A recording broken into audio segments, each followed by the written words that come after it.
The text arrived at 9:47 a.m. on Thanksgiving morning, 3 hours before I was supposed to arrive at Mom's house. James, stop pretending to be successful on LinkedIn. It's embarrassing for the whole family. Just admit you're struggling like the rest of us and get a normal job. I stared at my phone while sitting in my sparsely furnished apartment in San Francisco. The irony wasn't lost on me. Tomorrow morning, NeuralSync Technologies would go public. My company, the one I'd founded in this exact apartment 7 years ago with $8,000 in savings and a revolutionary approach to brain-computer interfaces. But James didn't know that. None of them did. I'd kept it quiet deliberately. After years of being dismissed at every family gathering, mocked for my computer games, and asked when I'd get a real career, I'd simply stopped explaining. It was easier to let them think I was struggling than to constantly defend my choices to people who would never understand. The underwhelming responses to my work had started early. When I was 23 and dropped out of my engineering PhD program to pursue my startup idea, Dad had said, "You're throwing away your future for some fantasy." When I was 26 and living on ramen while coding 18-hour days, Mom told her friends I was going through a difficult phase. When I turned 30 and was still working on what they called my hobby, James started introducing me as my brother who never really figured things out. I typed back a simple response, "See you at 1 p.m.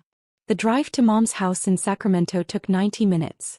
I spent most of it on calls with my legal team, finalizing last-minute IPO details. The NASDAQ opening bell would ring at 6:30 a.m. Pacific tomorrow. Initial projections valued the company at $3.2 billion. My personal stake was approximately 48%. I pulled up to the familiar suburban house at 12:58 p.m. James's new Tesla was already in the driveway. Of course it was. He'd spent the last 6 months making sure everyone knew about his successful car dealership manager position and the lease he could now afford. Inside, the house smelled like turkey and disappointment. "Oh, you actually came," Mom said when I walked in, not looking up from the potatoes she was mashing. "I half expected you to cancel. You've been so distant lately." "Just busy with work," I said quietly. James appeared from the living room, beer in hand, wearing a polo shirt with his dealership's logo. "Work?" He laughed loudly. "Is that what we're calling it? How's the coding going, little brother? Built any good apps lately?" "It's going fine," I said simply. "Fine," James repeated mockingly. "Everything's always fine with you. Meanwhile, some of us have actual careers. Actual responsibilities." He gestured to himself. "I just got promoted to senior sales manager. 36 cars sold last month. But hey, you keep playing with your computer." I nodded and moved toward the kitchen to help Mom. Aunt Linda and Uncle Robert arrived at 1:15, followed by my cousin Michelle and her husband Brad. The living room filled with the usual pre-dinner small talk, and I knew what was coming. It always came. "So, David," Aunt Linda said with that particular tone of false interest, "what are you up to these days? Still doing the computer thing?" "Still working in tech," I confirmed. "Tech," Uncle Robert said with a dismissive snort. "Everyone's in tech these days. What does that even mean? Are you programming websites? Fixing computers? Something like that?" James jumped in, unable to resist. "He works from home. Writes code for some startup that probably doesn't pay him. He's been doing this for 7 years now." He looked at me with exaggerated concern. "Dave, seriously, when are you going to get a real job? You're 32. Most guys your age have careers, families, houses."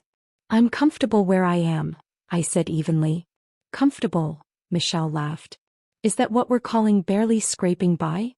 He turned to Brad. "David lives in this tiny apartment in the most expensive city in America. No idea how he affords it." "Rent control," I said, which was technically true. I'd stayed in the same apartment even after the company took off because it felt dishonest to move while keeping secrets from my family. Though the $2.8 million in my personal checking account could have bought the entire building. Mom called everyone to dinner at 2 p.m. The dining room table was set formally with the good china that only came out for holidays. I ended up seated between Aunt Linda and cousin Michelle, directly across from James, who'd positioned himself at what he clearly considered the power position next to Dad. Dad arrived late from his consulting firm's emergency meeting, still wearing his suit. He was a senior partner at a mid-tier consulting company and had spent my entire childhood reminding me that real success means stability, benefits, and respect. "David's here," Mom announced as Dad sat down. "Surprisingly. Good," Dad said curtly. "Maybe this year he'll have some actual news to share. Some progress report on his life." The turkey was carved. Plates were passed. And then it started. "So David," Dad said loudly, commanding the table's attention. "Your mother tells me you're still working on your computer projects. How's that going?" "It's going well," I said. "Well," Dad repeated. Interesting word choice. Does well mean you're making money? Supporting yourself? Building towards something? "I support myself just fine." James laughed into his wine glass. "Define fine. Because from where I'm sitting, you've been doing the same thing for almost a decade with nothing to show for it." "James sold 36 cars last month," Mom interjected proudly. "And he's being considered for regional manager." "That's great," I said genuinely. "Is it though?" James leaned forward.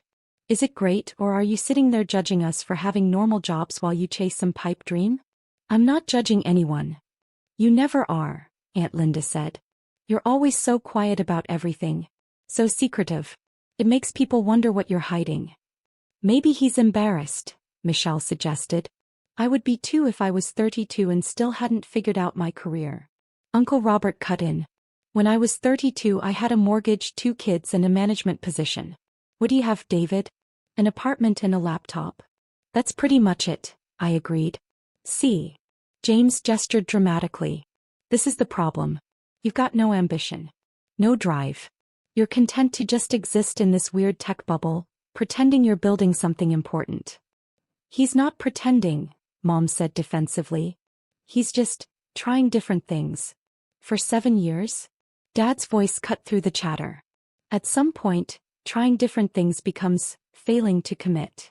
David, I'm going to be blunt because someone needs to be. You're wasting your prime earning years. You should be establishing yourself, building a 401k, getting on a career track. Instead, you're playing around with code in an apartment you probably can't actually afford." "I can afford it," I said quietly. "Can you?" James challenged. "Bez, I've done the math. Tech jobs in San Francisco pay decent money, but you've never mentioned a salary. You've never talked about benefits or stock options or anything that would indicate a real position. So either you're embarrassed about what you're making, or you're not making anything at all." The table went quiet. Everyone was looking at me, waiting for me to defend myself or break down or finally admit what they all believed, that I was a failure. I took a sip of water. "I'm doing fine." "Fine." James exploded. "Everything is always fine with you. You know what? I'm sick of it. I'm sick of you coming to these dinners and saying nothing, contributing nothing, just sitting there like you're above it all while the rest of us have real lives." "James, that's enough," Mom said weakly. "No, it's not enough." James pulled out his phone. "You want to know what triggered this? I'll tell you. I was looking at LinkedIn this morning and I saw David's profile. He's got himself listed as founder and CEO of some company I've never heard of. Neuralink something. And I thought, here we go again. Another fake title. Another fantasy." He turned his phone toward the table, showing my LinkedIn profile. "Founder and CEO," he read mockingly. "Of what? A company that doesn't exist? A startup that's been starting up for 7 years? This is what I mean. You're not building anything. You're just pretending on the internet." "It exists," I said calmly. "Oh, it exists," James repeated with exaggerated belief. "Then why has nobody ever heard of it? Why aren't you rich? Why are you still living like a college student?" "I like my apartment." "You like your apartment," Dad said with disappointment dripping from every word. "David, do you hear yourself? You're 32 years old. You should like your house, your career, your accomplishments, not your rental apartment." Aunt Linda reached over and patted my hand with theatrical sympathy. "Honey, we're not trying to be mean. We're concerned. 7 years is a long time to be working on something with nothing to show for it. Maybe it's time to consider that this particular path isn't working out. Maybe get a job at Google or Facebook," Michelle suggested. "Those companies hire programmers, right? At least then you'd have stability. A real salary." "I'm not looking for another job," I said. Of course you're not, James sneered. Because that would require admitting failure. And we can't have that, can we? Can't have perfect David admit that his big dream didn't work out. I've never claimed to be perfect. No, you just sit there silently while everyone else shares their lives, their successes, their struggles. You contribute nothing to this family except awkward silences and vague answers about your work. Uncle Robert cleared his throat. James might be coming on strong, but he has a point. Your family, David. We care about you. And watching you spin your wheels for 7 years has been difficult. At some point you need to face reality. What reality is that? I asked. That you're not a tech entrepreneur, Dad said flatly. You're a smart kid who dropped out of a PhD program and convinced himself he could build something from nothing. But the statistics are clear. 90% of startups fail. You've been working on this for 7 years with nothing to show for it. No press releases. No funding announcements. No success stories. Just a LinkedIn profile that claims you're a CEO. Maybe he is a CEO, Mom offered weakly. Just of a very small company. James laughed harshly. A company of one. That's called being unemployed with delusions of grandeur. The words hung in the air. I could see the agreement on their faces. This was what they all believed. What they'd probably always believed. When are you getting a real job? Aunt Linda asked again, more gently this time. There's no shame in admitting something didn't work out. We'd all support you if you decided to pursue something more realistic. This is realistic, I said. Is it? James leaned back in his chair. Then prove it. Show us something. Anything. A funding announcement. A client. Anything that proves this isn't just a 7-year fantasy. I don't need to prove anything. Of course you don't, Dad said coldly. Because you can't. And we're tired of pretending otherwise. Every year we sit here and dance around the truth because we don't want to hurt your feelings. But someone needs to say it. You failed, David. Your startup didn't work out. And the sooner you accept that and move on, the sooner you can start building a real life. The silence after Dad's words was absolute. This was the moment they'd all been building toward. The intervention they'd apparently all agreed on before I arrived. I think, I started to say. The living room TV suddenly erupted with the CNN breaking news sound. Mom had left it on low volume in the other room, but the urgent tone made everyone turn their heads. We interrupt your regular programming for breaking news in the tech sector, the anchor announced. Someone turn that down, Dad said dismissively. But Michelle was already walking toward the living room, curious. Then she stopped dead in the doorway. Her face went completely white. Oh my God, she whispered. What? James asked, annoyed at the interruption of his triumph. Michelle couldn't speak. She just pointed at the TV. James got up, irritated, and walked to where he could see the screen. He froze exactly like Michelle had. That's not, he started. That can't be. The CNN anchor's voice carried clearly into the dining room.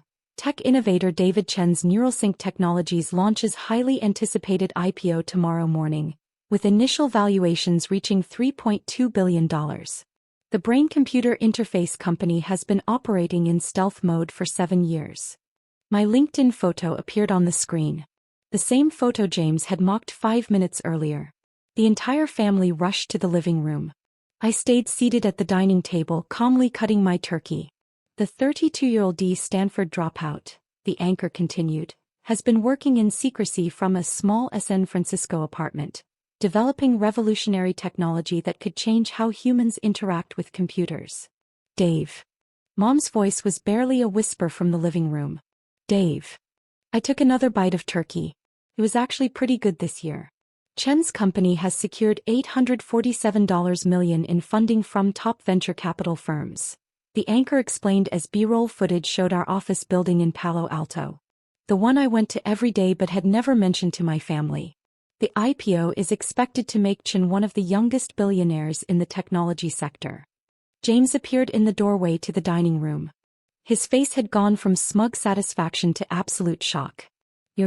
That's you. On CNN. They're saying you're worth about $1.54 billion on paper, I said calmly. Once the stock opens tomorrow. Though the valuation could go higher or lower depending on market conditions. Dad pushed past James, his phone already out, frantically typing. NeuralSync Technologies. Brain-computer interfaces. Series D funding of $847 million. The reports are real. This is, you actually. Aunt Linda appeared, her face pale. You've been working on this? For 7 years. And you never said anything? You never asked what I was actually working on, I pointed out. You just assumed it was nothing. My phone started buzzing. Text messages pouring in from colleagues, investors, friends who'd watched the coverage. I silenced it and returned to my dinner. Michelle was crying quietly in the doorway. We said all those things. And you were building a company, I finished. Yes. James had his phone out now too, scrolling through articles that were exploding across every tech news site. Forbes has you listed as one of tomorrow's new billionaires. TechCrunch is calling Neuralink the most important IPO of the year. Bloomberg says. He looked up at me, devastated. Why didn't you tell us? Would you have believed me? I asked simply. The question hung there. Everyone knew the answer.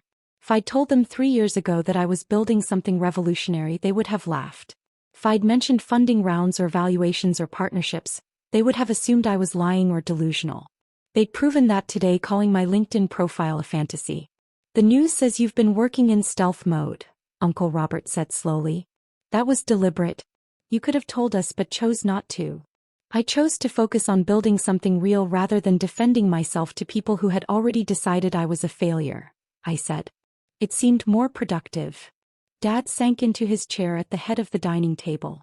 He looked like he'd aged 10 years in the last 5 minutes. You let us believe you were struggling. You sat through years of dinners where we questioned your choices, your career, your life. You never once defended yourself. Would my defense have mattered? I asked. Or would you have just found new ways to doubt me? Silence. Mom's phone rang. She answered it automatically, still in shock. Hello. Yes, this is Margaret Chin. You're from Kinnan. You want to interview me? About David. She looked at me with an expression I'd never seen before. Fear mixed with confusion, mixed with something that might have been pride if it wasn't so contaminated with shame. I need to call you back, she said and hung up. They want to interview you, I said. All of you probably. About what it was like watching me build Neuralink. About how the family supported my journey. That's usually how these stories go. James let out a sound that might have been a laugh or a sob. Supported your journey. Jesus Christ. We called you a failure. To your face. Today. I called you a failure today. Yes, I acknowledged. And you just sat there. You didn't defend yourself. You didn't tell us. You just. He couldn't finish the sentence. My phone buzzed again. This time I glanced at it. A text from my communications director. CNN wants to do a family segment. Should I arrange it? I typed back, no. Aunt Linda had found a chair and collapsed into it. This is real. This is actually happening. You're actually, and we just spent an hour telling you to get a normal job. Oh God, what did we do? You shared your honest opinion, I said calmly. Which is what family dinners are for, right? Honest communication. The sarcasm wasn't lost on anyone. Dad's phone rang. He looked at the caller ID and his face went even paler. It's my firm's senior partner. He answered. Hello, Richard. Yes, I'm watching the news. Yes, that's my son. You want to discuss consulting opportunities with Neuralink? I don't think. He hung up looking sick. They want me to leverage my relationship with you to get your company as a client, he said quietly. They're calling it the opportunity of a lifetime. For them. For the firm. What did you tell them? I asked. That I'd discuss it with you. He looked directly at me for the first time since the news broke. Will you discuss it with me? Why would I do that? I asked simply. You just spent the last hour explaining that I have no accomplishments, no real career, nothing to show for 7 years of work. Why would someone like that be in a position to help your firm? The words landed like physical blows. David, Mom said desperately. We didn't know. If we had known. If you had known, you would have treated me completely differently, I finished. You would have been proud. Supportive. Interested in my work. But you didn't know, so instead you spent 7 years making me feel like a disappointment at every single family gathering. The question is, which version of you is real? The one that respects success after it's proven? Or the one that supports family unconditionally? Nobody answered. Michelle's husband Brad, who had been silent throughout the entire dinner, spoke up carefully. For what it's worth, I always thought you were working on something interesting. You had that focus. That intensity. Thank you, Brad, I said. But you also never once asked me about it or defended me when others attacked my choices. So your observation is noted but not particularly meaningful. He flinched. James sat down heavily at the dining table, his head in his hands. I texted you this morning. I told you to stop pretending to be successful. That it was embarrassing the family. I remember, I said. And you responded that you'd see me at 1 p.m. You didn't correct me. You didn't defend yourself. You just let me believe. What you wanted to believe, I finished. Yes. Why? He asked desperately. Why let us go on thinking you were a failure? Because I learned something important over the last 7 years, I said, setting down my fork and looking around at all of them. I learned that the people who truly support you don't wait for proof of success to offer respect.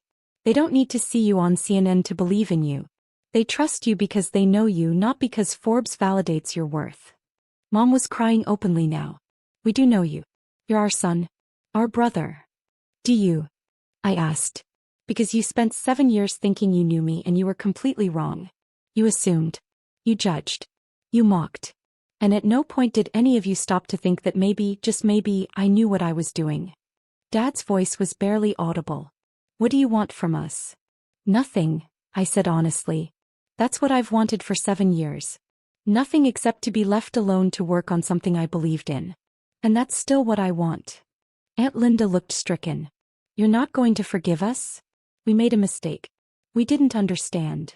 You made a choice, I corrected. You chose to believe the worst about me despite having no actual evidence. You chose to mock instead of support, to question instead of trust, to assume failure instead of giving me the benefit of the doubt. Those were choices, not mistakes. My phone buzzed with another text.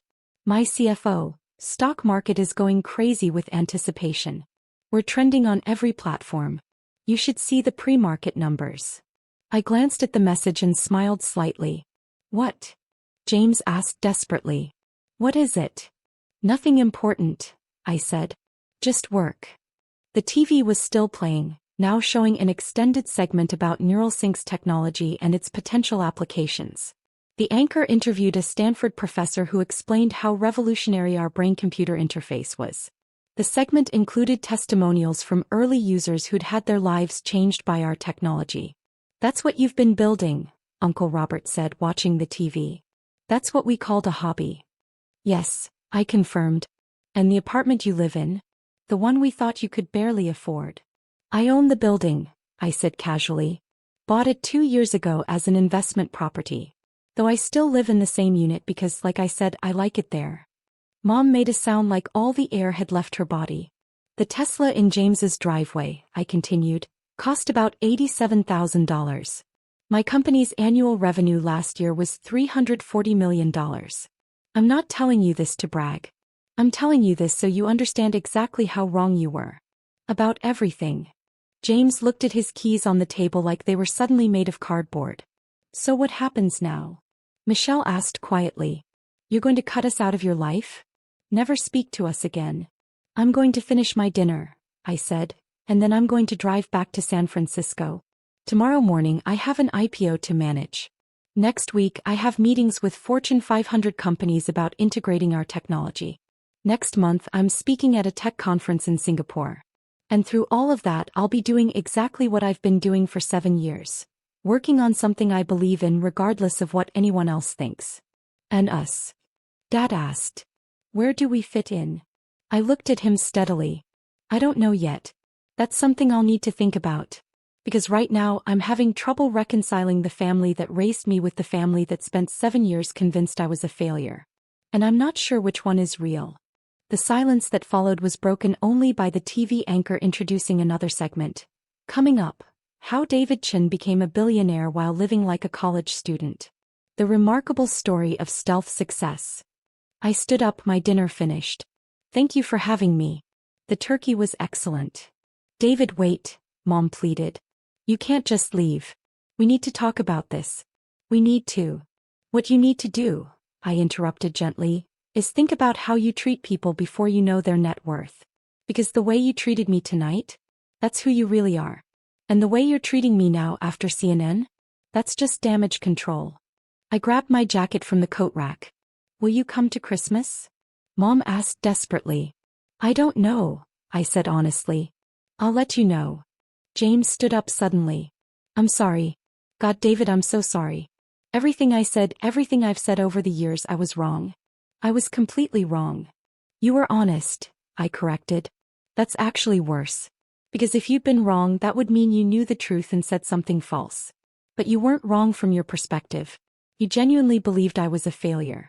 And that tells me everything I need to know about what you think of me when the cameras aren't rolling. I walked toward the door.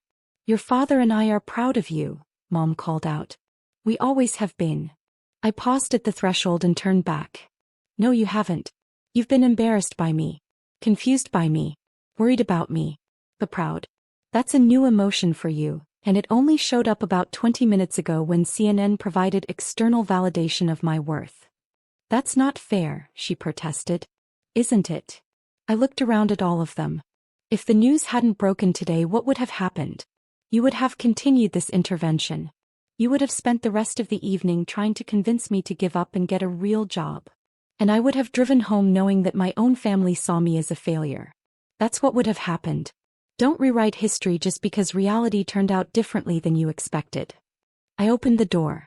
The late afternoon air was cool and crisp. David, Dad said, and his voice cracked. What can we do? How do we fix this? I considered the question carefully. I honestly don't know if you can. Because the problem isn't what you said today. The problem is that you believed it. For 7 years you believed I was wasting my life. And nothing I said or did convinced you otherwise. You needed CNN to change your mind. What does that say about us? I didn't wait for an answer. I walked to my car, a modest Honda Civic that I'd been driving for 6 years. The same car that James had once mocked as sad compared to his leased Tesla. As I pulled away from the curb, I could see them all standing in the doorway watching me leave. They looked shell-shocked, devastated, like their entire understanding of reality had been rearranged in the span of 20 minutes. Good, I thought. Now they knew how it felt. My phone rang as I merged onto the highway. My co-founder Sarah calling to check in. How'd it go? She asked. About how I expected, I said. Did you tell them before the news broke? No. I wanted to see what they really thought of me. Turns out I was right to keep my distance. She was quiet for a moment. You sound calm. I am calm, I said. I made peace with their opinion of me years ago. Today just confirmed what I already knew. They never believed in me. They believed in success. And those are very different things. Are you going to reconcile with them? Maybe, I said. Or maybe not. Right now I'm going to focus on the IPO, on the company, on the work. The family stuff can wait until I'm ready to deal with it. If I ever am. Fair enough, Sarah said. For what it's worth, we believed in you. The whole team. We always have. I know, I said. That's why we succeeded. Because we surrounded ourselves with people who didn't need CNN to tell them we were building something real. I hung up and drove through the fading light toward San Francisco, toward my apartment, toward the life I'd built despite everyone's doubts. Behind me, my family was probably still standing in that doorway trying to process what had happened. Trying to figure out how they'd gotten it so wrong. But that was their problem to solve. I had an IPO to launch.